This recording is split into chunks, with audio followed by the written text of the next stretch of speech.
Құрметті көрермендер, бұйырса міне оң жағының наконечнигін мына рулевойдың наконечнигін ауыстырамыз. Без развал істемей ақ қалай ауыстыруға болатынын қазір көрсетеміз. Ол үшін не істейміз? Бірінші мына дөңгелек шешіп аламыз. Дөңгелек шешіп алу үшін домкратпен машина көтеруіміз керек. Домкратпен көтерер бұрын, егер де оң жағын көтеретін болсаңыздар, машинаның оң жағын көтеретін болсаңыздар, мені обкатникті сол жағына қою керек. Арт жағына, сол жағына, алдыңғы жағына және арт жағына қою керек. Демек кеттік, іске кірісеміз, бұйырса дөңгелек шешеміз. Домкратпен көтеріп алайық.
Бізге мына ар жағы керек емес, ар жағын тиіспейміз.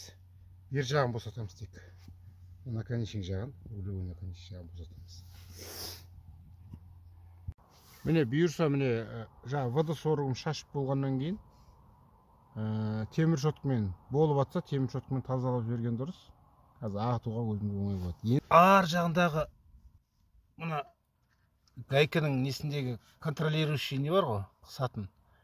Сол шайбыдан ең шеткейін өлшеп аламыз. Өлшеп едік біздер қазір таңда міне шамамен 13-ті көрсетіп тұр. Дәл 13 сантиметр неке. Мынадан 13 сантиметр.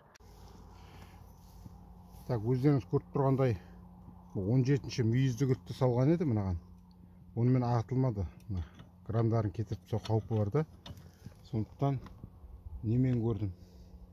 Головкамен көрдім. Головканың басы ол 6 қырлы емес, міне мынадай. Головканың басы 17 кілт қой. Онда да айналып кетіп тұр. Істемей. Енді келесі 3-ші нұсқа мынадай кілтті пайдаландым. Мына кілттің жақсы жері өте жақсы қысады да, қатты күшпен бұрасаңыздар кетті. Ең басты босатып алсақ, кілттен босатып аламыз.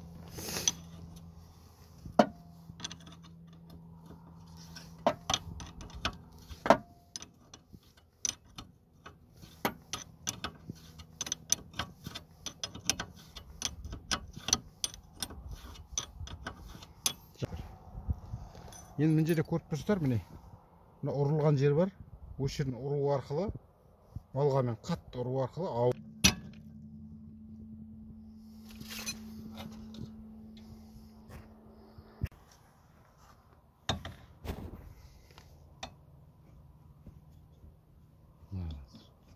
жабы.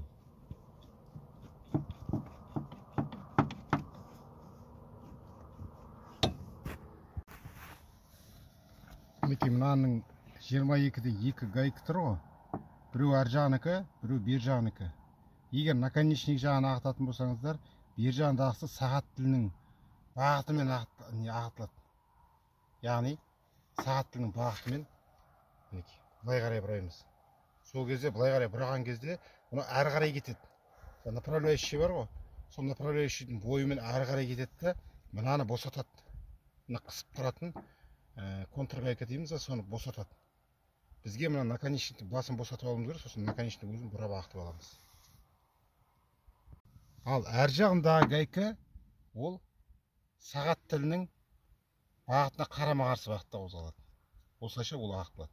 Сөйтеді да оның да әр жағындағы несін, егер әр жағына ағытатын болсақ, сөйтеміз.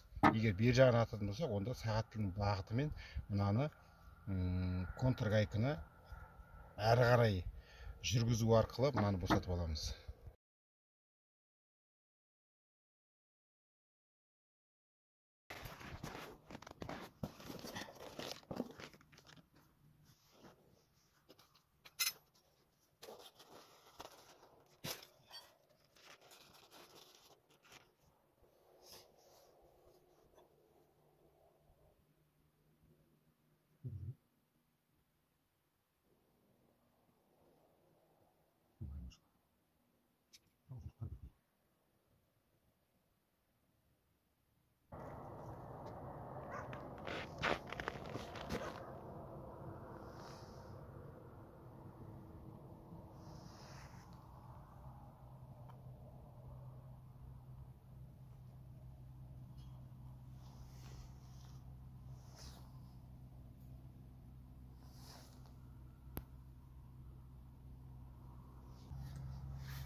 Дәл осы настройкамен сол немен өлшеп көреміз қазір.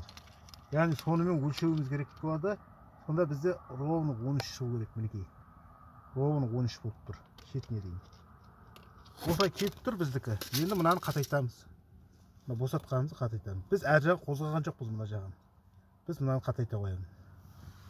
Сонда бізге ешқандай развал керек болмайды. Көнесі қалай тұрды, дәл солай саламыз біз.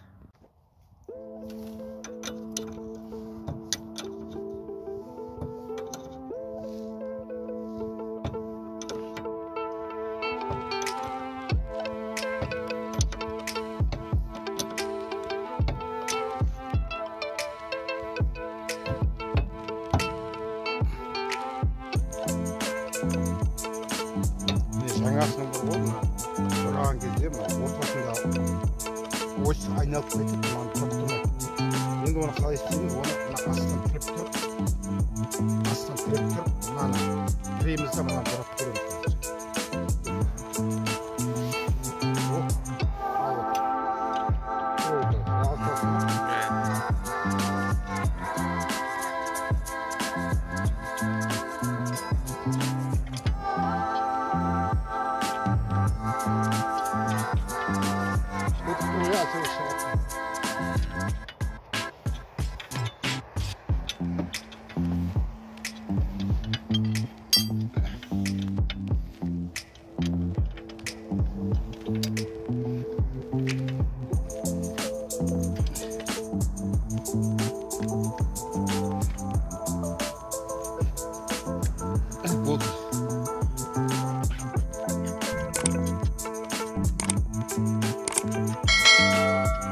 Мінекей құрметті көрермендер, өздеріңіз көргендей, бүгінгі жұмысымыз осы болды.